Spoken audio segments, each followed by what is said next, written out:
ये जो आप हिस्सा देख रहे हो ना, इस सारे चीज को हमें काट के फेंकना पड़ेगा। इस तरीके से काट लेना है। ये देखिए, इस तरीके से काट के इसको क्लीन कर लेना है। हाय गाइस, दीप इलेक्ट्रॉनिक्स लैब में आपका बहुत बहुत स्वागत है। आपके सामने ये जो एक छोटा सा चाइना टीवी रखा हुआ है ना, इस चाइना टीवी के अंदर एक अनोखा प्रॉब्लम है जो कि हमें बहुत सारे टीवी के अंदर यही सेम प्रॉब्लम देखने को मिलता है। तो इस प्रॉब्लम को कैसे सॉल्व किया जाता है ये तो आपको दिखाऊंगा हुई। तो सबसे पहले ये समझ लेते हैं कि इस टीवी के अंदर प्रॉब्लम क्या है। तो ये अभी फुल्ली डेड कंडीशन में है। पीछे इसका जो पोर्ट देख रहे हो ना, यानी कि इसके अंदर पावर सप्लाई नहीं है। पावर सप्लाई अलग से ये एक्सटर्नली दिया जाता है। मतलब इसके अंदर अगर जब हम पावर देंगे तभी ये चालू होगा। तो यहाँ से मैं डीसी सप्लाई देता हूँ 12 वोल्ट यहाँ से, और जैसे ही मैं डीसी सप्लाई इनपुट करता हूँ तो यहाँ पे देखिए कोई भी इंडिकेटर शो नहीं कर रहा है। इसका मतलब है कि ये अभी टीवी फुल्ली डेड कंडीशन में है।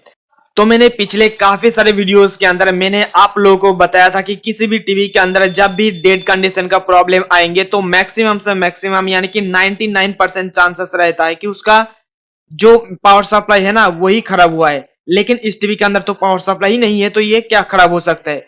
जो 1% चांस रह जाती है ना, वही 1% का प्रॉब्लम इस टीवी के अंदर आया होगा। तो मेरे पास ये पहली बार आया है। खोल के इसके देखेंगे कि इसके अंदर जो पार्ट्स है वो क्या क्या है।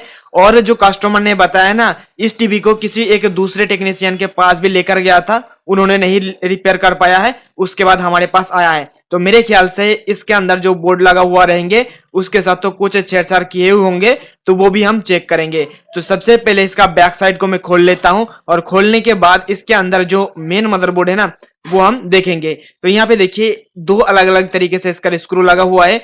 जो साइड का स्क्रू है ना वही हम खोलेंगे, क्योंकि इसका पैनल को खोलने के लिए बस हमें उतना ही खोलना होता है, और बाकी जो अंदर का स्क्रू था ना वो बोर्ड खोलने के लिए या बोर्ड को पकड़ के रखने के लिए इस्तेमाल में लिया जाता है। अब देखिए ऊपर का फ्रेम खोल दिया हूं, और खोलने के बाद यहाँ पे पैनल को हटाने के लिए टोटल 4 स्क्रू दिया हुआ है इसके ऊपर।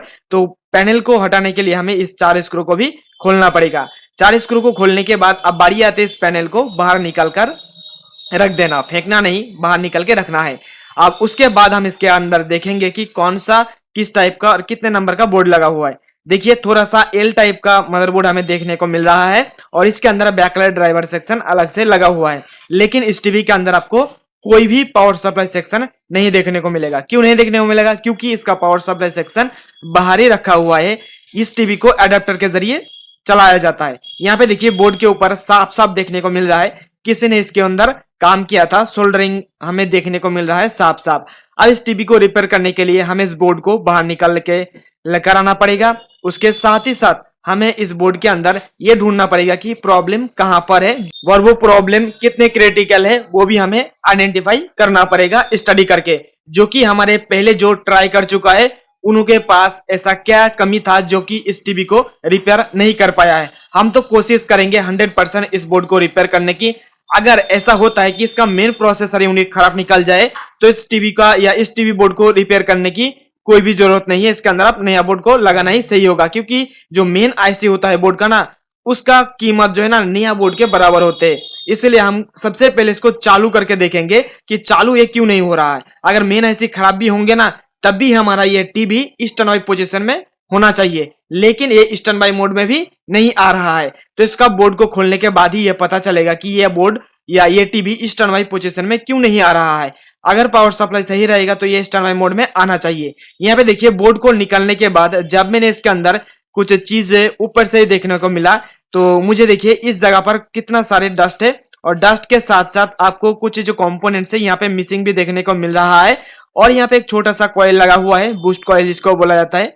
कॉइल के अंदर भी थोड़ा सा लूज हमें देखने को मिल रहा है। अब बारी आती है कि इसका सारे जो वोल्टेज है, वोल्टेज भी चेक करके देखना है, और किसी जगह पर कोई शॉर्टिंग है कि नहीं ये भी हमें चेक करके देखना है। तो मल्टीमीटर को मैं अपने कंटिन्यूटी रेंज पर रख लिया हूं, और उसके बाद मैं सबसे पहले तो डीसी सप्लाई इनपुट करने के लिए जो पॉजिटिव और नेगेटिव होता है वो मैंने चेक किया। तो यहाँ पे कोई भी शॉर्टिंग हमें देखने को नहीं मिल रहा है। मतलब प्राइमरी सेक्शन के अंदर जहां पे हमारा मेन 12 वोल्ट इनपुट होता है वहां पे कोई शॉर्टिंग हमें देखने को नहीं मिल रहा है। अब यहाँ पे 5 वोल्ट का एक रेगुलेटर है जो कि 5 वोल्ट से 3.3 वोल्ट करने के लिए इस्तेमाल में लिया जाता है। उसके अंदर भी कोई भी प्रॉब्लम नहीं है, कोई भी शॉर्टिंग हमें देखने को नहीं मिला है। उसके बाद पीछे से और 2 या 3 मैं वोल्टेज को चेक कर लेता हूं, जैसे कि इसका ऑडियो आईसी के लिए 5 वोल्ट या किसी बोर्ड के अंदर हमें ऑडियो आईसी के लिए 12 वोल्ट देखने को मिलता है, लेकिन इसके अंदर 5 वोल्ट का ही ऑडियो आईसी लगा हुआ है। तो जैसे कि मैंने इसके अंदर सारे कुछ चेक किया तो मुझे देखने को मिला कि एक यहाँ पे जो एक छोटा सा रेगुलेटर आईसी लगा हुआ रहता है वो यहाँ से हमें मिसिंग देखने को मिला है। तो मिसिंग होने के कारण के 12 वोल्ट से 5 वोल्ट जो स्टेप डाउन होता है इस आईसी की मदद से ना, वो नहीं हो पा रहा है। तो ये हमारा बोर्ड सही कंडीशन में है या नहीं, और उसके साथ ही साथ ये जो मेन आईसी सही कंडीशन में है या नहीं, इसको चेक करने के लिए हमें अलग से इसके अंदर 5 वोल्ट सप्लाई देना पड़ेगा। तो मैं यहाँ पे एक छोटा सा बक कन्वर्टर को लगा देता हूँ।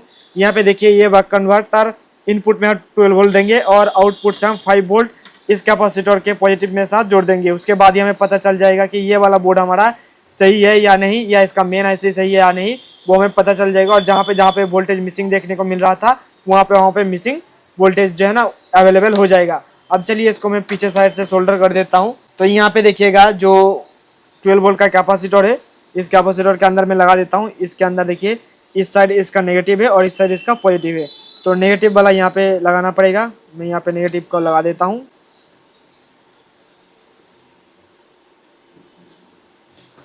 और पॉजिटिव को मैं यहाँ पे लगा देता हूँ। इसमें क्या होगा कि जो हमारा 12 वोल्ट है ना वो हमारे इस मॉड्यूल के अंदर इनपुट होगा। अब इस मॉड्यूल से 5 वोल्ट आउटपुट लेकर मैं यहाँ पे देखिए लिखा हुआ है 5 वोल्ट STB, यानी कि 5 वोल्ट स्टैंड बाई वोल्टेज। ये अगर नहीं देंगे तो हमारा टीवी जो स्टैंड बाई मोड में नहीं जाएगा। अब इसको यहाँ पे सोल्डर कर देता हूँ। यहाँ पे सोल्डर हो गया है। अब देखिए अब बारी आती है कि इस बोर्ड के अंदर सप्लाई इनपुट करना है 12 वोल्ट, जो कि मैं पहले कर रहा था। इसका सेंसर का भी और लगा देता हूँ और इस टीवी का इंडिकेटर यहाँ पे दिया हुआ है। तो यहाँ पे 12 वोल्ट सप्लाई इनपुट करने के बाद ही हमें पता चलेगा कि ये बोर्ड सही कंडीशन में है या नहीं। देखिए मैंने इनपुट करा, यहाँ पे देखिए रेड एलईडी इंडिकेटर जलने लग गया है। रेड एलईडी इंडिकेटर जलने लग गया है। अब इसका सारे वोल्टेज को मैं चेक कर लेता हूँ। यहाँ पे मैं मल्टीमीटर को रख रहा हूँ। अब ये डीसी वोल्टेज पर सेट करा हुआ है मल्टीमीटर। एक एक करके सारे वोल्टेज यहाँ पे मैं सबसे पहले चेक करेंगे। तो यहाँ पे वोल्टेज देखिए 3.3 वोल्ट है, मतलब ओके है। यहाँ पे हमारा वोल्टेज 1.8 है, एकदम ओके है। यहाँ पे हमारा वोल्टेज 3.3 है, यहाँ पर भी वोल्टेज ओके है, क्योंकि ये अलग अलग 3.3 वोल्टेज दोनों के लिए इस्तेमाल में लिया गया है।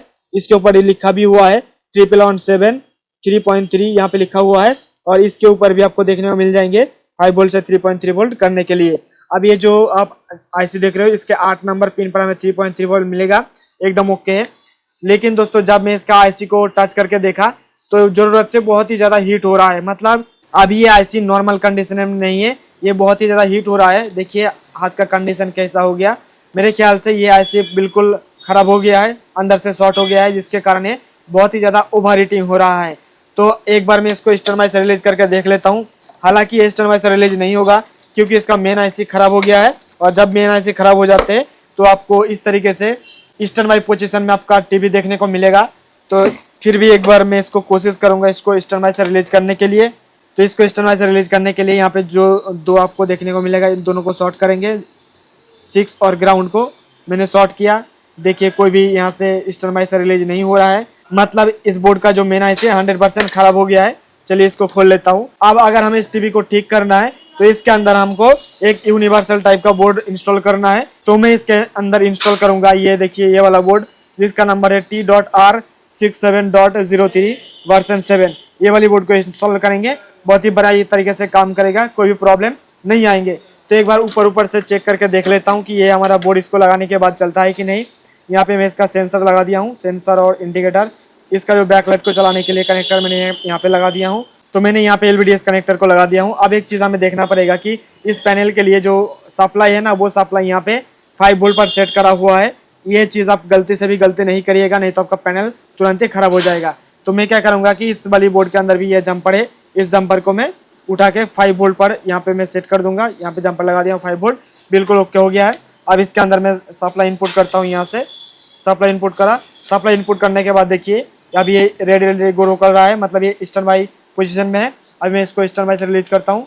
देखिए बटन को प्रेस करने के बाद भी ये काम नहीं कर रहा है, मतलब बटन इसका खराब हो गया है। तो मैं क्या करूँगा कि इन दोनों को शॉर्ट करके मैं इसको स्टैंड बाई से रिलीज करूँगा। देखिए दोनों को शॉर्ट करा, स्टैंड बाई से रिलीज हो गया है। और उसके साथ ही साथ देखिए डिस्प्ले पर हमें ग्राफिक्स देखने को मिल रहा है।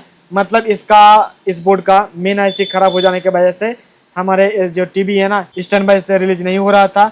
उसके बाद ये वाली टीवी किसी टेक्नीशियन के पास लेकर गया है, उनको नहीं समझ में आया कि क्या करना है। उसके लिए यहाँ से एक आईसी को निकल लिया है, उसके बाद इस टीवी को फिर से कस्टमर को दे दिया है, फिर हमारे पास आया है। अब मैं क्या करूँगा कि इस वाली बोर्ड को मैं यहाँ से अच्छे से फिटिंग करूँगा, वो भी इसका जो प्लास्टिक बॉक्स आते हैं U11 बोर्ड का, उस प्लास्टिक बॉक्स की मदद से मैं यहाँ पे सेट कर देता हूँ।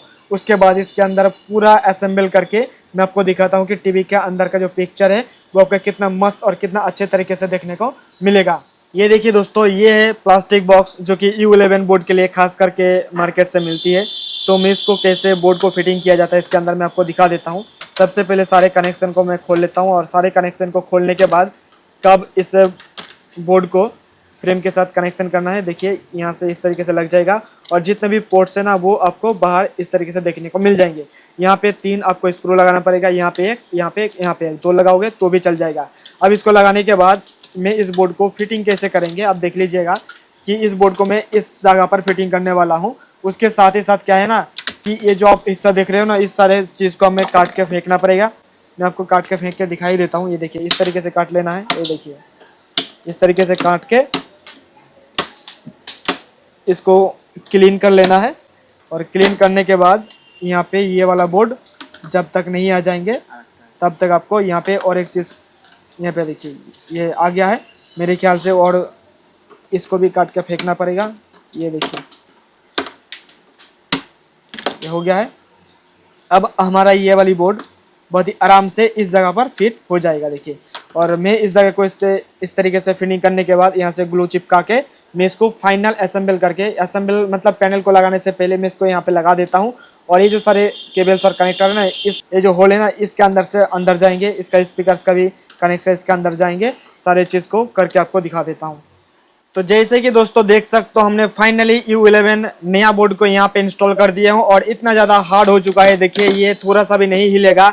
यहाँ पे मैं एक स्क्रू को लगा दिया हूँ क्योंकि इसके नीचे एक ये देख सकते हो खंबा टाइप सा मैंने रख दिया था। अब मैं इसको स्क्रू से टाइट कर दिया हूँ। उसके साथ ही साथ हॉट ग्लू की मदद से यहाँ पे देखिए चारों साइड को यहाँ पे फिक्स कर दिया हूँ। अब बारी आती है इसको चेकिंग करना, टीवी के अंदर जो भी पैनल है इसको लगा के।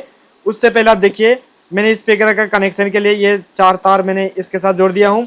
इसका बटन और इस सेंसर के लिए ये वाला तार पहले से लगा दिया हूँ और इसका बैकलाइट को चलाने के लिए ये वाला यहाँ पे डाल दिया हूँ, जो कि पहले वाला बोर्ड के अंदर जो कनेक्टर था ना यहाँ पे और यहाँ पे और यहाँ पे सारे कनेक्टर सेम टू सेम जगह पे लगा दिया हूँ। सेम टू सेम कनेक्टर मिल जाएगा। और यहाँ पे देखिए साइड का ये पत्ते भी लगा दिया हूँ और यहाँ पे मैं कुछ चीज़ें लगा के इसको ब्लॉक कर दूंगा, नहीं तो यहाँ पे चूहा वगैरह घुस के सारे वायर्स को काट देगा। चलिए अब मैं इसके अंदर जो पैनल है पैनल को लगाता हूँ। इसका बैकलाइट को चलाने के लिए यहाँ पे बैकलाइट कनेक्टर यहाँ पे लगा देता हूँ। बैकलाइट कनेक्टर लग गया। अब मेन चीज़ जो LVDS कनेक्टर है ये मैं यहाँ पे लगा देता हूँ। LVDS कनेक्टर भी लग गया, बैकलाइट कनेक्टर भी लग गया है। अब बढ़िया है इसको टेस्ट करके देखने के लिए। तो इसको टेस्ट करके देखने के लिए मैं इसको यहाँ पे रखता हूँ। रखने के बाद मैं इसका बैक साइड से इसके अंदर में सप्लाई इनपुट करता हूँ ताकि हमें पता चले। यहाँ पे देखिए बोर्ड का जो पोर्ट से आपको इस तरीके से मिलेगा। एक की तो यहाँ पे सबसे पहले DC जैक मिलेगा, आपको VGA मिलेगा, HDMI मिलेगा, AV मिलेगा, ऑडियो इनपुट और आउटपुट के लिए मिल जाएगा। यहाँ पे एक आपको USB मिल जाएगा, यहाँ पे RF मिल जाएगा। हालांकि RF काम नहीं करेगा, इसका सर्किट कंप्लीट नहीं है, ये ऐसे डमी टाइप का रखा हुआ है। अब चलिए इसके अंदर मैं इंसर्ट करता हूँ और इंसर्ट करने के बाद देखिए टीवी के अंदर लाइन आ गया है, आप यहाँ पे देख सकते हो। अब मैं इसको स्टैंड से रिलीज करता हूँ। बटन को प्रेस करके ये नहीं हो रहा है तो मैं इसको रिमोट के माध्यम से स्टैंड से रिलीज करता हूँ। ये देखिए स्टैंड से रिलीज हो गया है। अब देखिए टीवी हमारा बिल्कुल 100% वर्किंग है और इसके अंदर ग्राफिक्स भी आ गया है, ये भी लिखा भी आ गया है। तो मैं इसको सारे जो ऊपर का हिस्सा था मैं उसको भी लगा के इसके अंदर आपको वीडियो देकर दिखाता हूँ कि कैसे आपको इस तरीके से पिक्चर कैसे मिलेगा देखने को।